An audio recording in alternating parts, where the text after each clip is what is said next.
Amigos e irmãos, boa noite. Nós vamos dar continuidade ao nosso tema História da Bíblia, né? Essa segunda parte, se não me falha a memória, quando estaremos falando a respeito das Escrituras, a Palavra de Deus, né? A Bíblia que vulgarmente está em toda a prateleira de qualquer loja, de qualquer bazar, de qualquer livraria gospel, mas que nós não devemos esquecer que ali está e deve estar a Palavra de Deus, a revelação de Deus. E como nós começamos lá no vídeo introdutório, mostrando algumas diferenças de tradução, né? Algumas diferenças de tradução. Eu falei sobre Almeida Corrigida Fiel, que não é produzido por uma sociedade bíblica no Brasil, ela é produto da Sociedade Bíblica Britânica. Estivemos vendo as Bíblias produzidas pela Sociedade Bíblica do Brasil, Almeida Corrigida Fiel e Almeida Atualizada, Almeida Ná, e algumas traduções, como a Bíblia, tradução ecumênica, e a Bíblia de Jerusalém, e estaremos olhando oportunamente também uma tradução da Paulus. Paulus é uma tradução da Vozes, da editora Vozes, de 1995, se eu não me engano, mais produção de 1995, uma tiragem de 1995. Produção, se eu não me engano, de 1950, me perdoe, eu estou mordendo a língua. Muito bem, irmãos, para dar início, eu gostaria de estar lendo com os irmãos na segunda epístola de Paulo aos Coríntios, capítulo 4, a segunda epístola de Paulo aos Coríntios, capítulo 4, eu vou estar lendo do verso 1 ao 4 somente, que diz assim: por isso, tendo este ministério, segundo a misericórdia que nos foi feita, não desfalecemos. Antes, rejeitamos as coisas que por vergonha se escondem, se ocultam. As coisas que por vergonha se ocultam, não andando com astúcia, nem falsificando a palavra de Deus. Nem falsificando a palavra de Deus. E assim nos recomendamos a consciência de todo homem na presença de Deus, pela manifestação da verdade. Mas, se ainda o nosso evangelho está encoberto, para os que se perdem está encoberto, nos quais o Deus deste século, diz Paulo, cegou o entendimento dos incrédulos, para que lhes não resplandeça a luz do evangelho da glória de Cristo, que é a imagem de Deus, a glória do Messias, que é a imagem de Deus. Esse conceito paulino de o homem, o Mashiach, ser a expressa manifestação do eterno, ou seja, é o próprio eterno se manifestando em carne, você vai ver mais desenvolvido em Colossenses e Filipenses. Eu chamo a atenção dos irmãos para o fato de que Paulo, já aqui por volta dos anos 30, 35 da nossa era, algum tempo depois da ascensão do Senhor Jesus Cristo, do Messias, ele revela que estavam falsificando a palavra de Deus.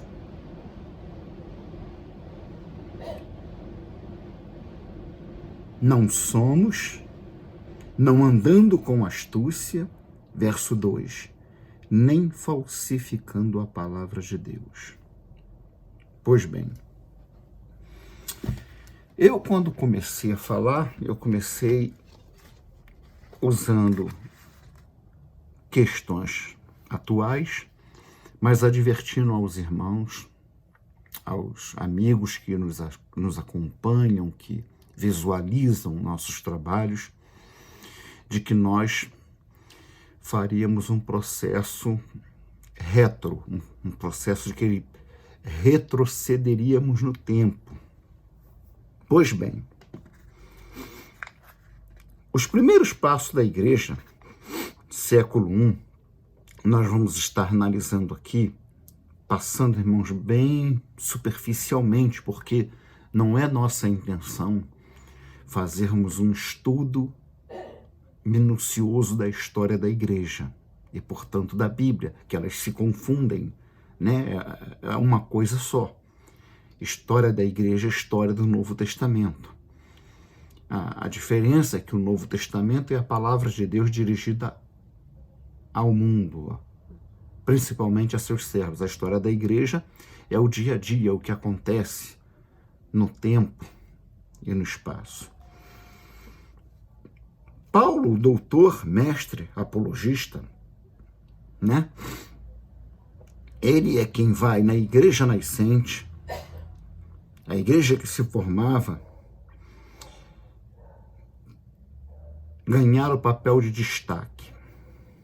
A igreja, logo após a saída de Jesus, homem do cenário humano, a igreja ela se divide em duas linhas, em duas vertentes.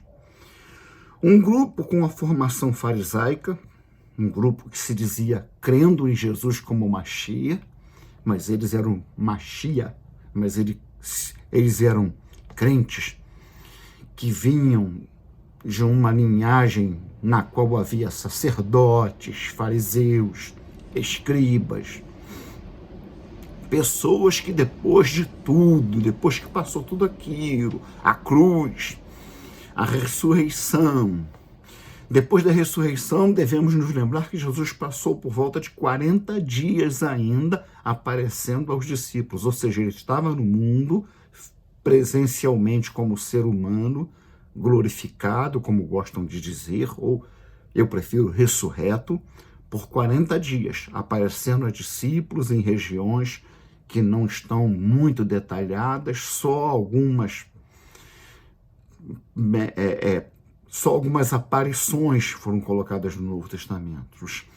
Os textos apócrifos, os textos que não foram, como se costuma dizer, canonizado, é que vai mostrar aonde Jesus teria aparecido mais a outras pessoas, né?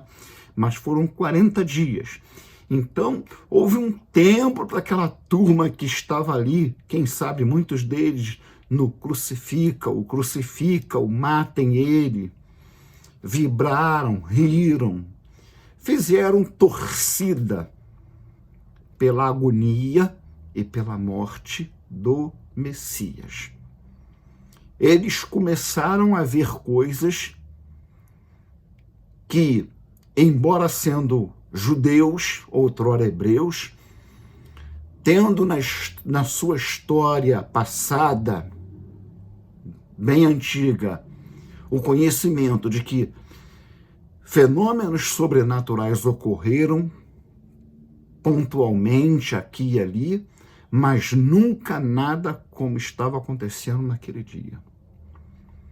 Logo depois vem a descida do Espírito Santo, que é, na verdade, quando se inaugura a nova era, a nova aliança, criada, forjada por Jesus, com a sua vida, com seu suor, com seu sangue, com seu trabalho. Ele prepara tudo, vai à cruz, morre, ressuscita, fica com a igreja, passa, o tempo em que ele passa dando, ao que parece, orientações sobre o reino.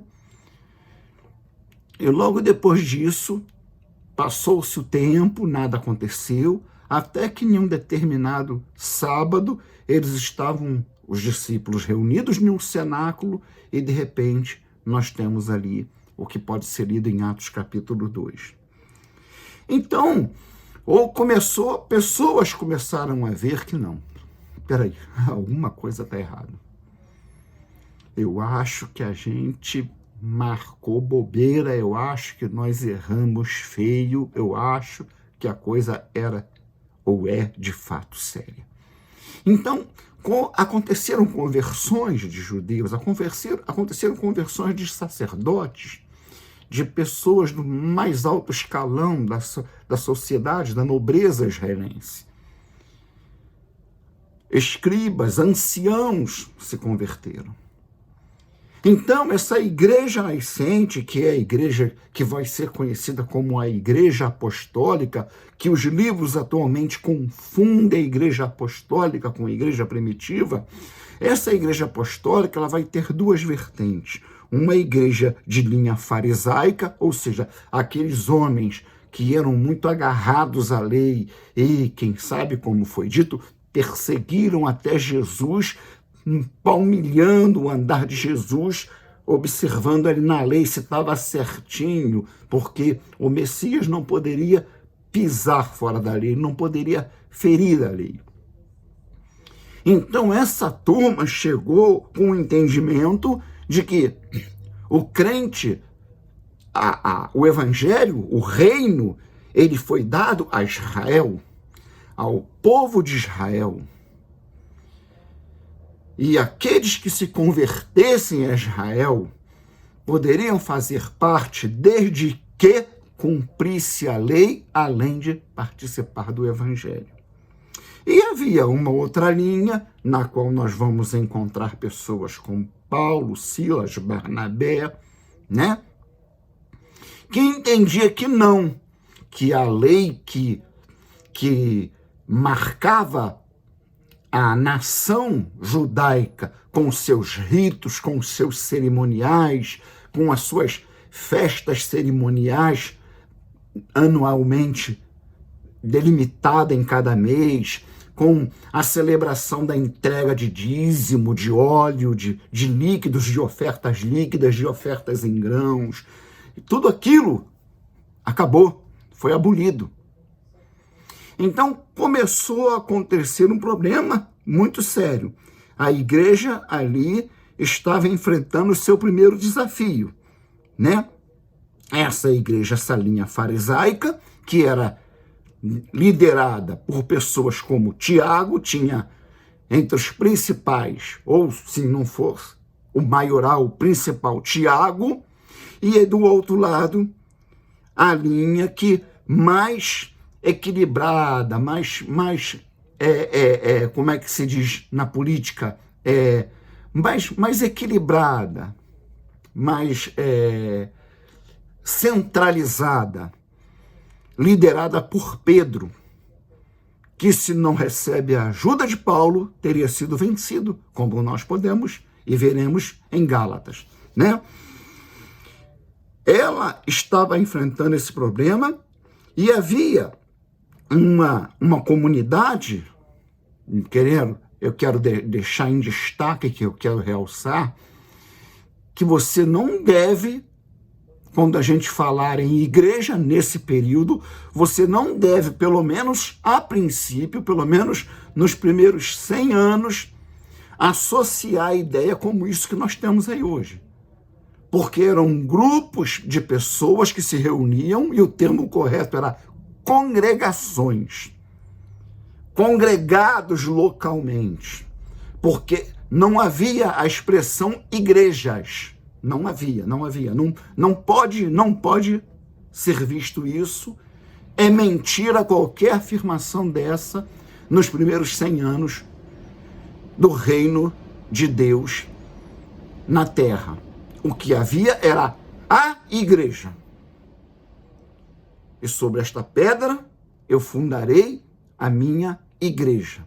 essa igreja se dividia em comunidade, que aí sim, depois vai começar a ser falado a igreja que está em Esmirna, a igreja que está em Filipo, a igreja que está em Colosso, mas é a igreja que está no local, porque não haviam igrejas do Senhor Jesus, não há igrejas do Senhor Jesus. O outro grupo, esse grupo mais centralizado, mais equilibrado, não de extrema direita nem de extrema esquerda, mas um grupo de centro, né? Liderado ali, tendo a liderança de Pedro entre os judeus. Esse grupo cria que a salvação vinha por meio da fé, no Messias somente. E criam também que a salvação era ofertada a todos e não somente aos judeus, ou convertidos ao judaísmo, com a observação da lei de Moisés. E na cidade de Antioquia, um grupo muito forte se estabeleceu, uma congregação muito forte. E os fariseus partiram para Antioquia e, chegando a Antioquia, começaram a criar uma série de problemas, dizendo aquilo que vai ser a tônica da igreja farisaica, na verdade, o que vai se caracterizar logo, logo no futuro, a falsa igreja, né? A tentativa maligna de deturpação, de adulteração, querer fazer da igreja uma seita do judaísmo. Os teólogos dizem um apêndice do judaísmo, né? Então, a igreja de Jerusalém envia Paulo e Barnabé e Silas para lá, né? Esse núcleo forte de discípulos de Jesus estavam ali com eles, no meio deles, um grupo de judaizantes e que estava, ao que tudo indica, liderado por Tiago, o irmão do Senhor Jesus, que, para os que não saibam, não era convertido, não era um dos apóstolos, tá? Ele vai se converter posteriormente, provavelmente boa parte da família dele vai entender a grandeza da obra de Deus na vida do seu irmão, na vida do seu filho, no caso para Maria, já que certeza nenhuma podemos ter a respeito do pai humano de Jesus, José. É aí que eles vão entender, e dentre eles Tiago, que era uma pessoa muito fervorosa na lei de Moisés, se torna uma liderança desse grupo judaizante, né? Então, nós podemos ver aqui em Atos, né? Atos capítulo 15, né? Atos capítulo 15, do 22 ao 25, eu vou estar fazendo esse trabalho hoje, preparando o caminho para nós continuarmos, depois nós vamos passar para a igreja, até passar pelo processo da igreja, em que entra os chamados pais apostólicos. Vamos falar sobre quem foram esses homens, vamos mostrar aos irmãos como o caminho, como é que eu vou me expressar? O rebanho, ou pelo menos o que se considerava, se conceituava como rebanho, está saindo do caminho.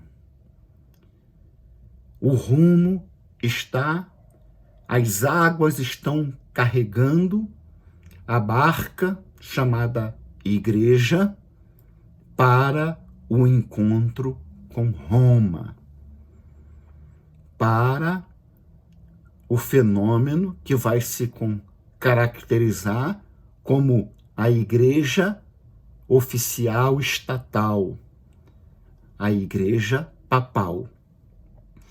Então ela passa pelo período da Igreja dos Pais, com os defensores da doutrina verdadeira, aqueles homens que se levantaram. Nós vamos ver então chegada da questão apologética, a questão do entendimento da doutrina, porque agora aqueles que são doutos, que tinham estudos e conheciam o Antigo Testamento, o Taná, e agora diante da revelação e do cânon do Novo Testamento, começou-se a se levantar, levantar-se questões como é que pode, quem é o Pai, quem é o Espírito, quem é o Filho, como nós devemos entender. E aí tem as correntes externas bombardeando, mas não vamos misturar, vamos ficar aqui. Por que eu disse isso? Porque depois disso nós vamos interromper. Vamos lá para o século XIV, século XV, vamos tomar conhecimento de fenômenos filosóficos para nós entendermos o mundo que está acontecendo, o mundo que está existindo ali no século XIV, século XV, né? Passado o período das chamadas cruzadas, né?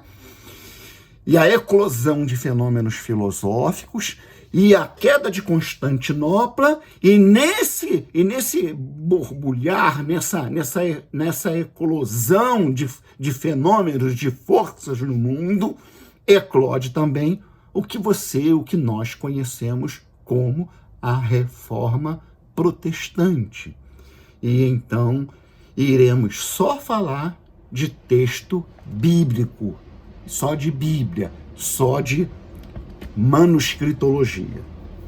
Por enquanto, eu estou fazendo uma espécie de linha do tempo mínima, que eu sei que muitos irmãos não têm acesso à literatura. Tudo que sabe por revista de pastores, revista de denominações, livros feitos por pessoas denominacionais, comentários, estudos feitos por outros crentes, né? E pode ser que eu traga alguma ajuda para os irmãos. Muito bem. Eu selecionei aqui Atos 15, do 22 ao 25, que é um texto, resumidamente, que está tratando desse problema, decisão da Igreja de Jerusalém. Então, pareceu bem, diante disso tudo que eu acabei de falar, na sequência, faz-se uma reunião na igreja, que é a igreja central. A igreja estava centralizada em Jerusalém, aonde estavam reunidos todos os apóstolos, Pedro, né? Tiago, não irmão de Jesus, e Tiago também irmão de Jesus, Silas, Barnabé, Timeu, Judas, que não era o Judas Iscariote, que esse já está morto, né? Então eles se reuniram preocupados com o que estava acontecendo com uma forte comunidade em Antioquia e o que poderia acontecer a partir dali se cuidados não fossem tomados. Então diz assim, então pareceu bem, Atos 15, 22. É vídeo, pausa, pega a sua Bíblia, se você ainda não está com ela.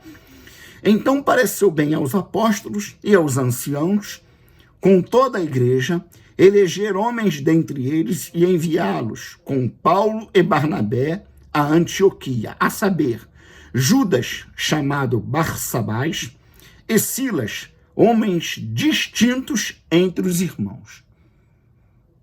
Então, eles pegaram a nata, pegaram a elite, homens conhecedores da Torá, conhecedores do Taná, que entenderam o que dizia a lei de Deus, o que Moisés falou sobre o Messias, que sabiam o que dizia Isaías, o que diz Isaías, que sabiam o que diz Jeremias, Oséias, Ezequiel, Daniel, principalmente Daniel.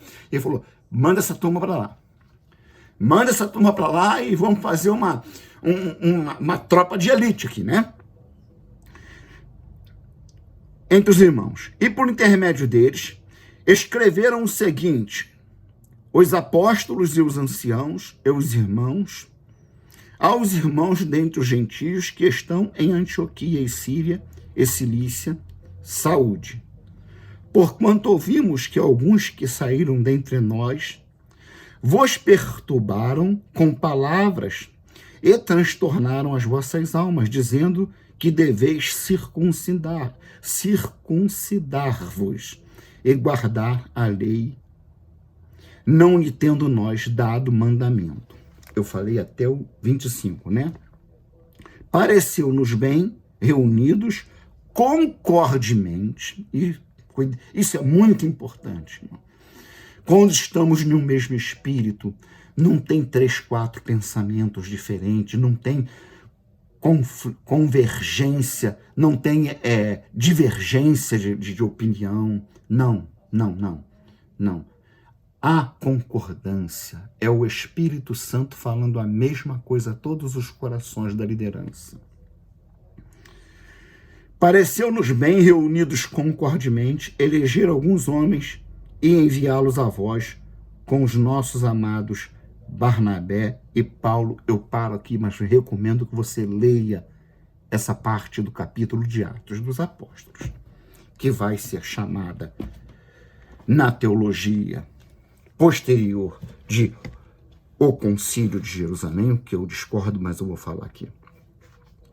Nesse momento, é importante, a importante liderança de Paulo, com o apoio de Silas e Barnabé, começa a impor sua linha de trabalho messiânica, fazendo de sua pessoa e teologia o que viria a se constituir em percentual de quase 70% do Novo Testamento. É o que Deus, o Espírito, faz através de Paulo, uma coisa tremenda. Esse homem, meu Jesus. Os problemas suscitados em Antioquia tornaram-se tão sérios que foi necessário a reunião em Jerusalém, chamado, ao meu ver, temerariamente, de o primeiro grande concílio da igreja. Por que temerariamente? Porque o conceito de concílio que vai se aplicar isso aqui, não tem concílio nenhum aqui. Você está vendo a elaboração de dogmas? Não.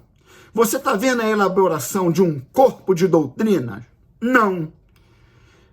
Então, com que base chamam essa reunião, essa assembleia em Jerusalém de concílio?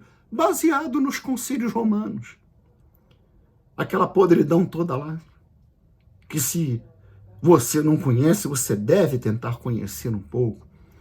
Não caberá eu falar deles aqui, pelo menos detalhadamente, porque isso não só vai parecer um estudo da história da igreja. E não era esse o meu plano original. O meu plano original é trabalhar com os irmãos a questão da Bíblia que tem em tuas mãos hoje. Olha só, estou te remetendo lá à introdução, lá naquele videozinho que eu fiz introdutório, né?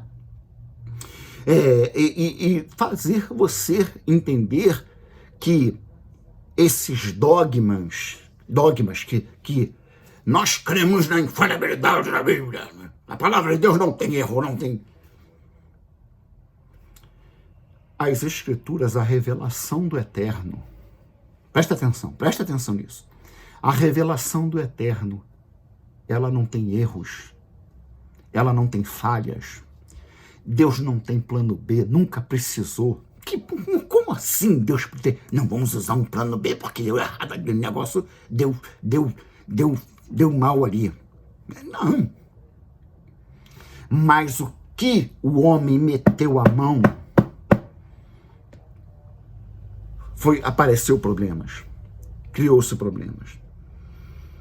Então, chamar a Assembleia de Jerusalém de concílio é no mínimo temerário, ao entendimento do Enoque, tá? Do irmão Enoque, tá bom? De um primeiro grande concílio da igreja. Digo isso porque o conceito de concílio, já falei, é oriundo dos concílios romanos.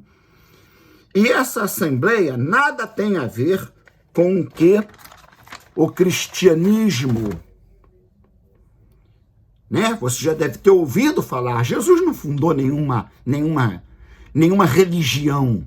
Cristianismo é a religião. O que o Senhor Jesus fundou foi o evangelho do reino. O reino. E é nisso aí que está todo mundo perdido. Está todo mundo perdido. Nessa época, o cristianismo já muito contaminado, mesmo nos anos 70 a 90. Nós vamos estar vendo isso. Já não correspondia nem em espírito, nem em obras nesses dias, ao que acontecia nos dias posteriores à saída de Jesus. Nesse momento, a situação ficou sob controle, mas logo, os judaizantes investiriam pesado contra o evangelho do reino, como percebemos nas epístolas aos Romanos.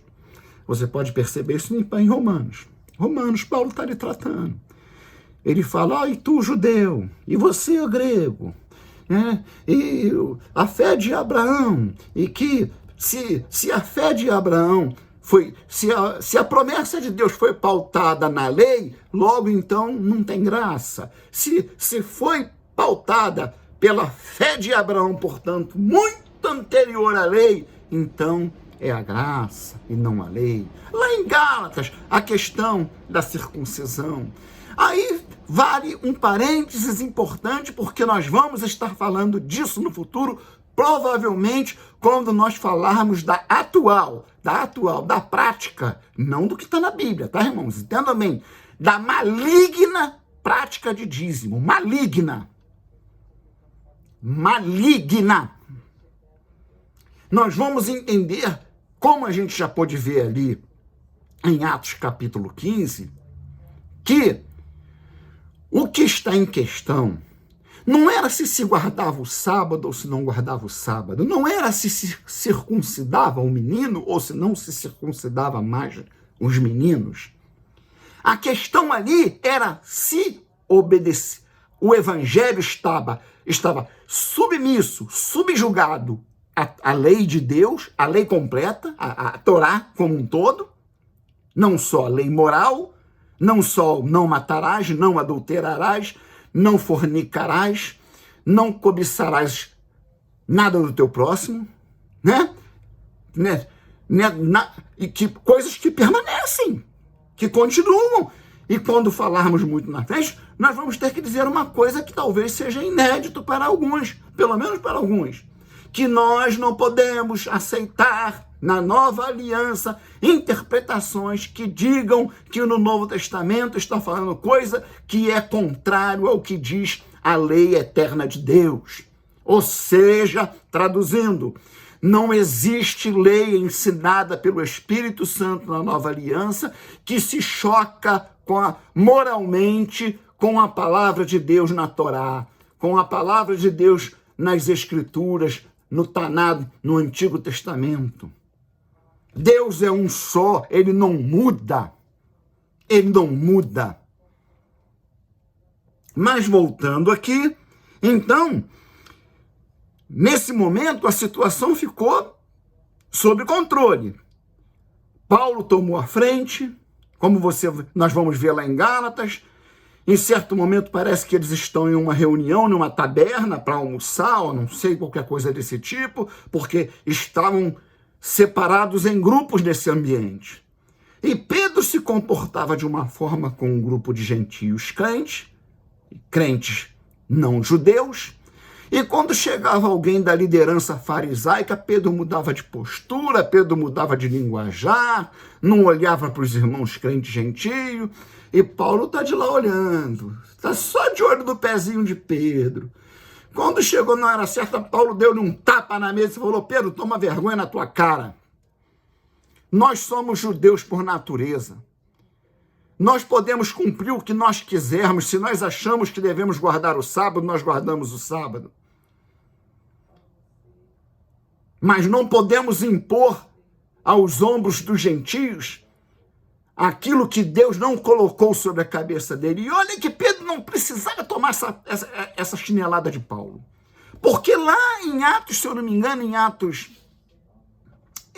8, a questão de Cornélio, que ele estava em jejum e sobe por cima do terraço da casa de Cornélio. E Cornélio era um gentio.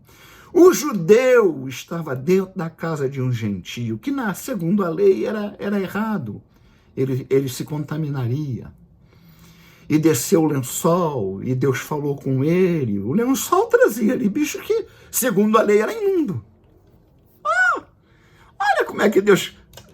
Tem hora que eu gosto de Deus, tem hora que eu gosto de Deus, no modo de dizer, né? Eu gosto de Deus o tempo todo. Mas tem hora que eu fico maravilhado como Deus faz. Deus lançou, mata Pedro e Cônia. Não sei se tinha porco ali, se tinha rã. Ai, meu Deus do céu, alguns animais texugos, cara, tudo imundo para a lei, para consumo humano no meio hebreu, para sacrifício era considerado imundo. E a voz do Eterno diz, mata Pedro e come, Pedro, de maneira nenhuma, Senhor, eu jamais coloquei coisa impura na minha boca. E de novo a voz falou, né? E o que o Senhor Jesus falou, Pedro, não tornes impuro o que o Senhor santificou. Eu santifiquei, meu sangue na cruz santificou tudo. E aí ele entendeu, desceu, pediu desculpas a Cornélio, coisa e tal, né? E o Espírito Santo veio sobre Cornélio. Bom, mas aqui a gente percebe que, como nós vamos estar vendo, cadê meu bloquinho?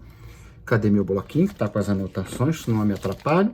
Nós vamos estar vendo que a igreja, nesse primeiro momento, ela supera essa questão em Antioquia, mas a batalha continuou. Ela continuou em Coríntios.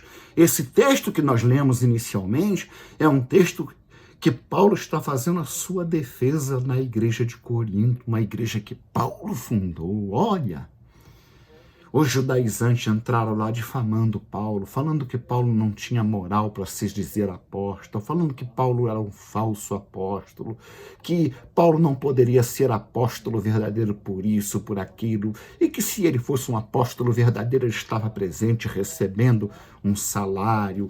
E Paulo chega a dizer, quer dizer que eu estou ofendendo vocês porque não estou recebendo o salário de vocês? Mas a gente lê isso depois, Isso está lá em 1 Coríntios, se eu não me engano, capítulo 11. Né? Por hora, para nós não nos alongarmos muito, então, nesse primeiro momento, em Antioquia, a igreja ela foi fortalecida, a congregação de Antioquia foi robustecida, porque a Assembleia de Jerusalém era vista como o núcleo que o Senhor Jesus preparou. Tiago, não esse que estava lá liderando o grupo de fariseus, mas aquele que quando Jesus subia ao monte para orar, chamava Pedro, Tiago, João, vem vocês três comigo. Lembra disso? Tinha sempre, em certos momentos, diz a palavra, o texto diz assim, e o Senhor se retirou e levou consigo a Pedro, a Tiago e João.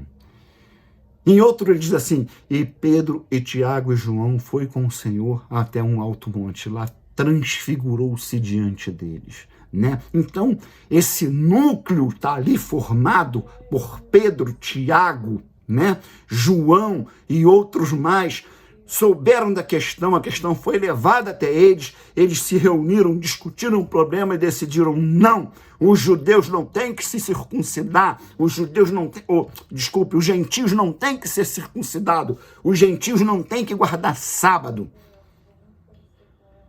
Vamos avisá-los que eles devem, por hora, se abster de comer coisas sacrificadas e sangue. Porque a igreja está começando a decifrar o espírito da nova aliança. A igreja está começando a dar seus primeiros passinhos. É uma criança andando. Você sabe o que é isso. Se você teve filho, você sabe que é aquela coisinha toda desajeitadazinha, dando seus primeiros passinhos. E assim a igreja ela está começando. Eles pensam que vai ser por 105 anos, 150 anos, 200 anos, o Senhor voltar nada. E bota 2000 anos já foram aí. E nós estamos aqui, esperando a volta do meu rei, do meu grande Deus, o Senhor, o Messias, Yeshua, né? Então, passado esse momento, né? Passada essa geração apostólica, a igreja agora começará a navegar como a igreja da era primitiva. A igreja de Jesus nunca terá uma vida de tranquilidade. No período apostólico, as frentes de batalhas principais eram o assédio dos judaizantes, exemplo Gálatas, né? Do gnosticismo, você pode ver como exemplo as epístolas de João, lá pertinho de Apocalipse, de outro, né? Por um lado e por outro. E a chegada da era da cobiça, né? É chegada a era da cobiça. É que chega o ano 120, o ano 130, ou começa a coisa a complicar. Lá no ano 150 explode a questão, né? De pessoas que eu sou bispo, eu sou superior aos outros, eu lidero esta igreja. Aí começou a surgir esta igreja, apontando para o grupo local e chamando esta igreja. É aí que vai começar. Aqui o vagão começa a sair dos trilhos. Irmãos, é interessante nós falarmos algumas coisas importantes aí. É temerário a gente dizer o diabo, porque pode ser Deus.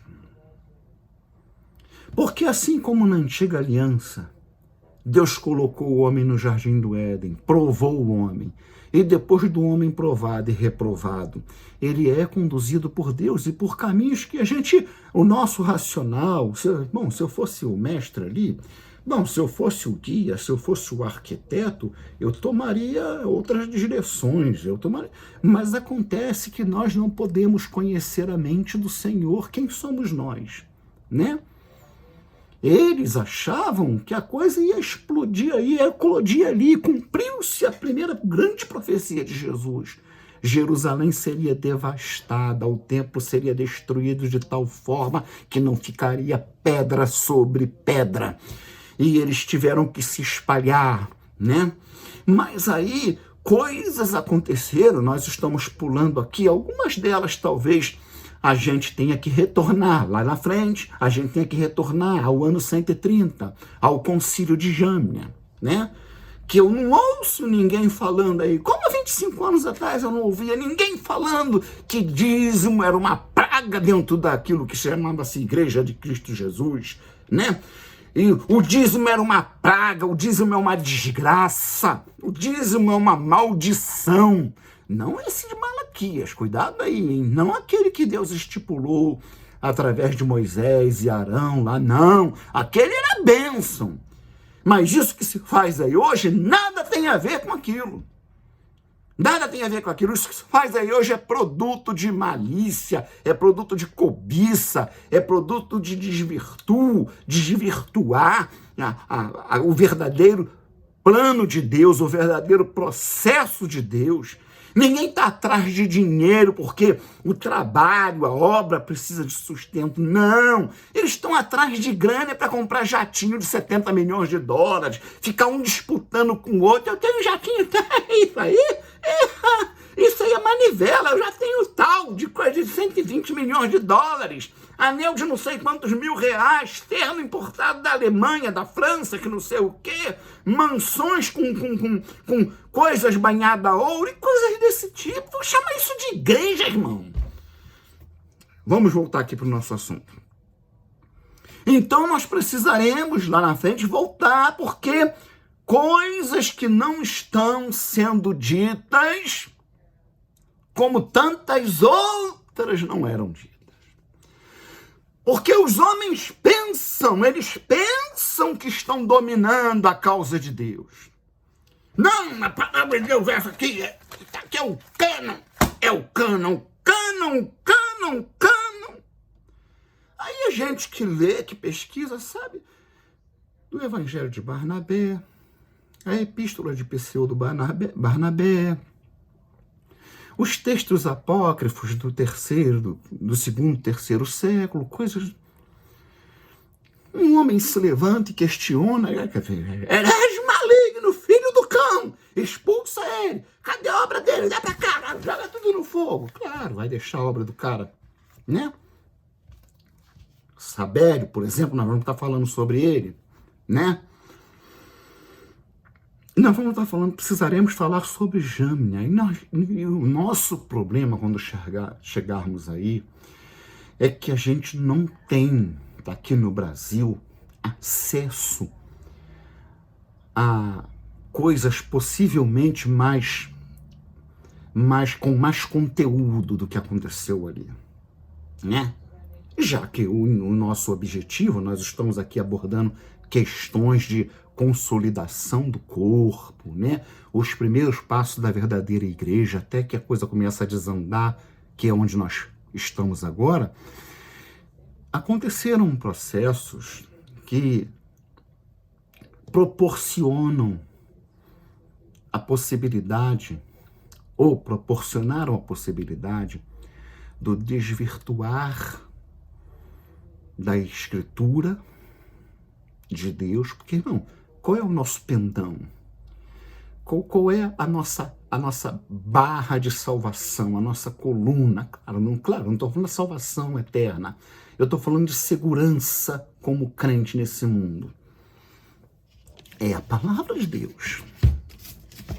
É a palavra de Deus. É ela. Se alguma coisa que está aqui dentro não é verdadeiro, não foi proferido, não foi inspirado, como Pedro vai dizer, pelo Espírito Santo, e foram escritas através de homens santos que, cheios do Espírito, escreveram para a edificação e para o caminhar da igreja, nós precisamos saber. Nós temos que saber. Então, por volta do ano 150, ano 130, 150, é chegada a era da cobiça, da vaidade humana, homens querendo ter a primazia, né? Homens querendo ter a primazia. Mas antes disso ainda, eu falei que ia ler e não li, Gálatas, em Gálatas, capítulo 2, Gálatas é depois de Coríntios, em Gálatas, capítulo 2, deixa aqui Coríntios, que nós vamos estar lendo Coríntios, vamos ver as lutas que os homens sérios, os primeiros, aqueles que Hélio Soriano, o líder da igreja chamada O Caminho Antigo, gosta de se referir a eles, né? Em Gálatas capítulo 2, do 1 ao 4, Paulo diz assim: depois de passado 14 anos, subi outra vez a Jerusalém com Barnabé, levando também comigo a Tito. Eu subi por uma revelação. Ele expus o evangelho que prego entre os gentios e particularmente aos que estavam em estima, para que, de maneira alguma, não corresse ou não tivesse corrido em vão. Mas nem ainda Tito, que estava comigo, era um gentio, ele era grego, não era circuncidado, mas se converteu, era discípulo de Paulo. Viria a ser um dos pastores que Paulo deixaria, como Timóteo, como tantos outros. Nem mesmo Tito, que estava comigo, sendo grego, foi constrangido a circuncidar-se. E não, Paulo se preparou para sair no pau mesmo. Não, tem que só entre se circuncidar. Paulo falou, ele não vai se circuncidar, ele não é judeu. Ele não vai ser circuncidado. Porque isso tudo era uma tentativa de fazer da igreja um grupozinho, um núcleozinho, um apêndice do judaísmo. Uma obra subjugada ao judaísmo, que era carnalidade pura, deturpação da palavra de Deus, adulteração do plano eterno de Deus. Olha, Jesus denuncia isso.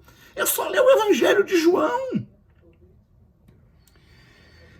E isso por causa dos falsos irmãos que se intrometeram secretamente e entraram a espiar a nossa liberdade que temos em Cristo Jesus, que para nos porem em servidão. Aí, ó. Eu falando com as minhas palavras, mas está escrito aqui na palavra de Deus. Eles queriam o quê? Uma religião escrava do judaísmo. Escrava do judaísmo. E quando os homens, principalmente que percebia-se pelo traje que não eram judeus, ia urinar, ele ia lá olhar, viu? Aí ele está dizendo que é crente, mas não é circuncidado, eu vi. A gente vai entrar em detalhes, que eu sei que tem moças, pode ter senhoras aqui, mas nós sabemos do que estamos falando. A todos é dado o conhecimento do que era a circuncisão. No verso 9 ele diz, e conhecendo a Tiago, Cefas e João, que eram considerados como as colunas, eu falei há pouco, a graça que me havia sido dado, deram-nos as destas. Eles honraram a Paulo, concederam a Paulo a posição de honra entre eles. em comunhão comigo e com Barnabé, para que nós fôssemos aos gentios e eles à circuncisão, recomendando-nos somente que nos lembrássemos dos pobres, o que também procurei fazer com diligência. E chegando Pedro a Antioquia, lhe resisti na cara, porque era repreensível. Porque antes que alguns tivessem chegado da parte de Tiago, os judaizantes, comia com os gentios, mas depois que chegaram, se foi retirando e se apegou com eles, temendo os que eram da circuncisão. E os outros judeus também dissimulavam. Pedro está fazendo isso, eu não vou fazer, irmãos. É Pedro, irmão. É o homem que Jesus falou para ele. Sobre essa tua afirmação, eu vou fundar a minha igreja. Você acaba de falar, mas da tua boca não saiu a tua fala, saiu a voz do Eterno. Não foi de tu, Pedro, que saiu essas palavras, mas do meu Pai. E sobre essa afirmação que tu disseste aí, será fundada a minha casa, a minha congregação. É desse homem. Quando Pedro começou a dissimular, ele estava agindo de forma dissimulada, os outros estavam indo junto com ele. Pedro falou, se eu não tomar uma posição aqui agora, a coisa vai desandar. A coisa vai ficar ruim aqui em Antioquia. E outros judeus também dissimulavam com ele, de maneira que até Barnabé se deixou levar pela sua dissimulação. Mas quando vi que não andavam bem diretamente conforme a verdade do evangelho, olha como é que Paulo ele vai no ponto da questão. O que importa agora é a verdade do evangelho, porque o que tem de importante na Torá, o que permanece da Torá, o que permanece está no evangelho. O evangelho é a Torá é o evangelho. Mas não a Torá lida, ritualizada, só falada da boca para fora, de um coração de pedra, morto, escrito com tinta de caneta. Não! A Torá escrita em tábuas de carne, no coração de carne, no coração vivo, no coração sensível. Essa Torá, ela está aqui, está nesse evangelho. E é disso que Paulo vai pegar. Paulo vai tocar no ponto. Disse a Pedro na presença de todo mundo, se tu sendo judeu vive como gentios e não como judeu, porque Pedro não podia se comportar como judaizante. Ele tinha que levar o evangelho para fora das fronteiras de Israel. Lembrem-se.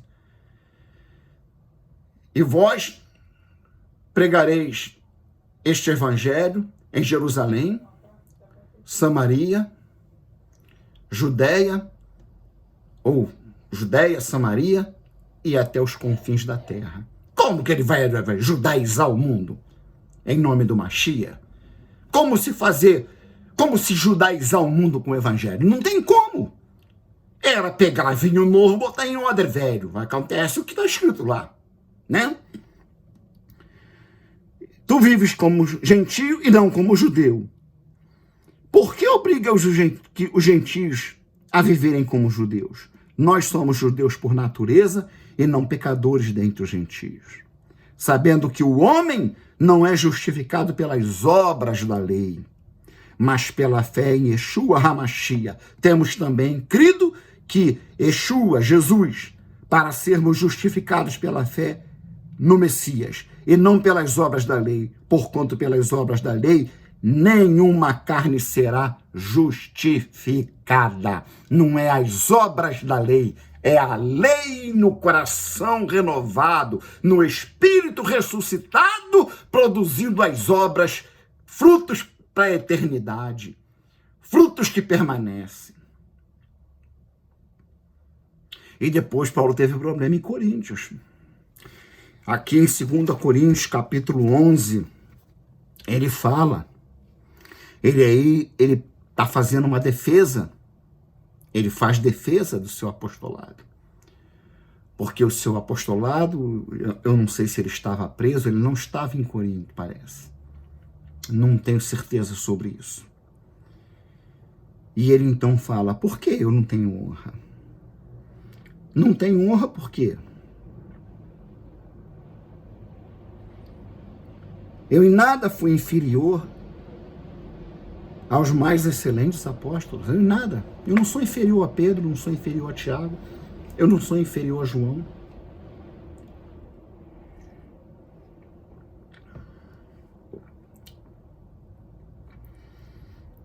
E se sou rude nas palavras, Paulo é meio Enoque, dizem, né? Mas às vezes mais pesado do que Pedro. Não sou, contudo, no conhecimento, mas já em todas as coisas nos temos feito conhecer totalmente entre vós. Pequei porventura, humilhando-me a mim mesmo, para que vós fosseis exaltados, porque de graça vos anunciei o Evangelho de Deus. Outras igrejas despojei eu para vos servir, recebendo delas salário, e quando estava presente convosco e tinha necessidade, a ninguém fui pesado, porque os irmãos que vieram da Macedônia supriram minha necessidade, e em tudo guardei de vos ser pesado, e ainda me guardarei. Ele está dizendo, quer dizer que eu sou inferior porque eu não recebo nada de vocês? Porque provavelmente tinha liderança judaizante lá cobrando e querendo mostrar serviço e pedindo. Porque de fato está escrito tanto na antiga aliança como na nova. Aquilo que se traduz por digno é o obreiro do seu salário. Paulo tinha todo o direito. Mas ele procurava se abster disso, até mesmo chegando ao ponto de formar uma equipe de trabalho e ser construtor de tendas, para não ter que depender de ninguém.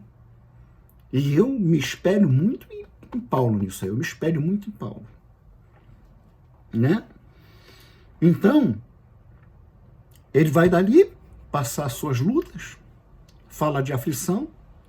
Aí ele falou assim, agora, já que tem gente aí se exacerbando pelas lutas que diz que passa, eu tenho luta. E aí começa, apanhei várias vezes do judeu, fui açoitado de chicote, fui açoitado de vara, mas tem mais umas coisas para dizer para vocês. Aí eu acho isso maravilhoso. Ele diz, eu fui arrebatado ao terceiro céu, ouvi palavras inefáveis que não é digna de se dizer ao homem. Quem foi arrebatado ao terceiro céu? Ele disse que o operar do Espírito foi semelhante ao que Deus fez em Ezequiel, fazia em Ezequiel. O ser humano, ele não sabe se ele está em corpo ou se ele está só em espírito. Aleluia. Ele disse, se no corpo ou no espírito eu não sei, fui levado ao terceiro céu. E eu ouvi coisas inefáveis, ouvi coisas gloriosas. Quem pode dizer isso? Enoque não foi ao terceiro céu, não foi nem ao primeiro, que dirá ao terceiro. Elias não foi ao terceiro céu. Isaías, Daniel, Jeremias, Ezequiel, do colégio apostólico do Senhor? Ninguém. Paulo foi um instrumento de Deus de tamanha grandeza nas mãos do Machia, que ele viveu sofrimentos que poucos conheceram, o nível de sofrimento que ele conheceu. E Paulo teve experiências com o Eterno, que nenhum outro homem além de Yeshua, como homem, porque ele é o Deus como homem, teve. Então, nesse momento, a igreja está entrando, né?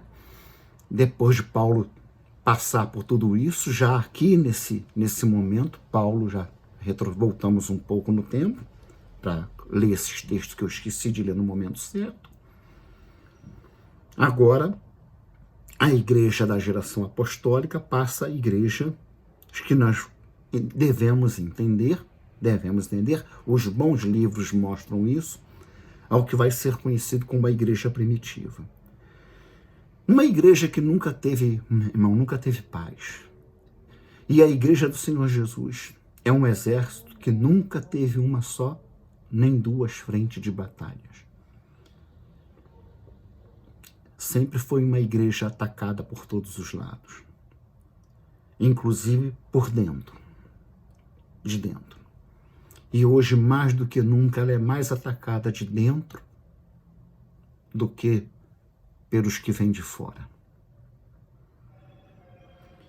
Esses homens começaram a se levantar, cheios de cobiça, como Paulo falou a Timóteo, cheios de vaidade, e é nesse momento que a igreja está arrumando para o que vai acontecer no segundo século, do segundo para o terceiro século, quando a igreja vai se render ao imperialismo, ao Império Romano. Então, a grande meretriz, a grande prostituta que está sobre o mundo, mas diluída, né? Diluída, que a gente usa essa figura da mulher, do feminino, né? Meretriz, prostituta, cortesã, mas isso é uma figura, isso não é uma realidade física. Ela que está diluída agora vai tomar forma espiritual. Ela vai tomar forma política e religiosa no mundo até o fim dos tempos, porque é ela que vai anteceder ao reino eterno, ao reino que não terá fim, como foi dito em Daniel. Os líderes começaram a se intitular bispos, começaram a disputar congregação local contra congregação local, que aí passa a ser chamada de igreja tal contra a igreja tal, e aí começam a levantar homens mediadores da paz, mostrando que isso não pode estar acontecendo no corpo do Senhor, e então é o tempo em que começa a acontecer a decadência da igreja espiritual, da igreja do corpo do Senhor. E aí fica a pergunta que está até hoje e continuará sem resposta, porque essa resposta só virá na eternidade. Quem está soprando isso? Quem está dando esse rumo? O diabo ou o eterno? Bom, eu prefiro me contentar com a seguinte resposta: quem é que está sempre no controle de todas as coisas? Irmãos, eu paro por aqui. Aqui nós estamos parando no que vai ser conhecido como a igreja no período que convencionou se chamar de período da era patrística. Da era patrística. Não se esqueça, não estamos perdendo o rumo, fique tranquilo. Nós estamos falando da história do que aconteceu ali, da saída de Jesus, a igreja santa, corpo coeso, com núcleo em Jerusalém, e os problemas surgindo, ataque do gnosticismo vindo de fora, ataque dos judaizantes vindo de dentro, mas a igreja se manteve firme e prosseguiu. E os apostolados foram bombardeados, principalmente com ênfase, com primazia em Paulo. Por causa de quê? Por causa da grandeza do operar de Deus na vida deste homem. Até que avança o tempo, passamos por 130, passamos por o que aconteceu em Jâmnia, né? Eu esqueci o outro nome que tem nesse lugar, que é o concílio judaico, do qual muito pouco, quase nada se sabe e nem é falado. Mas coisas importantes aconteceram a partir dali. Ficou grande, eu sei, mas não tem jeito, irmãos. Eu tenho que falar, porque eu tenho sido amordaçado por 35 anos, mas já que eu não falo nos locais, eu por aqui consigo falar. Então, a partir do próximo vídeo, nós vamos estar nessa parte, que é a parte de estudo. Eu não estou pregando aqui, estou dando um estudo, para nós chegarmos à Bíblia como o livro, né, que foi juntado os vários livros nesse livro que é chamado de Bíblia, né, é uma biblioteca, uma uma biblioteca concisa, né? E saber como está essa obra hoje. Nela está a revelação de Deus. Ninguém consegue mudar isso. Nela está a mensagem de salvação. Ninguém consegue mudar isso. Ninguém consegue adulterar isso. Mas tem muitas coisas que são doutrinas para nos conduzirmos bem na presença de Deus. Aí sim, muita coisa foi desvirtuada. E nós precisamos saber sobre isso. E é aqui que eu quero entrar para os que se interessarem e falarmos sobre isso até onde eu puder falar. Que Deus os abençoe. Shalom Aleichem. A paz seja com todos. Amém?